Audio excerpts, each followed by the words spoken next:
මාලනී ෆොන්සේකා ශ්‍රී ලංකා සිනමාවේ රජිනිගේ ජීවිත කතාව.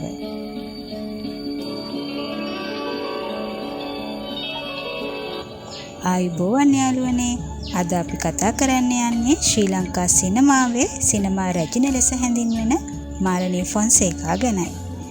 මාලනී ෆොන්සේකා උපත ලැබුවේ 1947 අප්‍රේල් 30 වෙනිදා. කුඩා කාලයේ සිටම රංගනයට සහ කලාවට දැඩි කැමැත්තක් දැක්වූ ඇය පසුව ශ්‍රී ලංකාවේ අතිශය ජනප්‍රිය නිළියක් බවට පත් වුණා. ඇයගේ සිනමා ගමන ආරම්භ වුණේ 1968 වසරේ තිරගත වූ පුංචි බබා චිත්‍රපටයෙන්.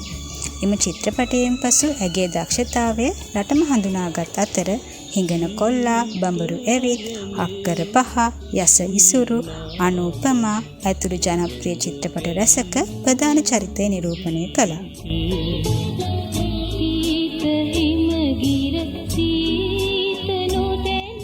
දශක කිහිපයක් පුරා එය සිනමාව, ටෙලිනාට්‍ය සහ වේදිකා නාට්‍ය තුළ අතිවිශිෂ්ට දායකත්වයක් ලබා දුන්නා. එම දක්ෂතාවය වෙනුවෙන් ජනාධිපති සම්මාන, සරසවිය සම්මාන ඇතුළු සම්මාන රැසක්ද හිමි කරගත්තා.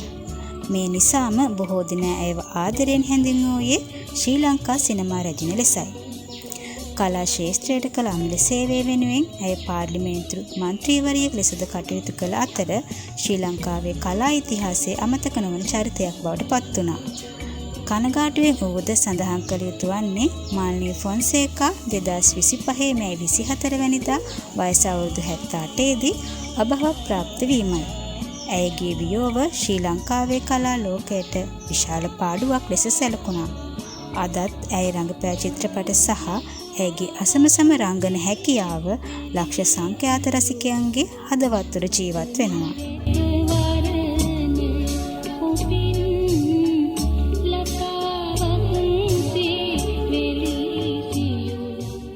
මෙවැනි ශ්‍රී ලංකාවේ ප්‍රසිද්ධ කලාකරුවන්ගේ ජීවිත කතා තව තවත් බලන්න අපගේ YouTube channel එක subscribe කරන්න. ස්තුතියි ඔයාලට.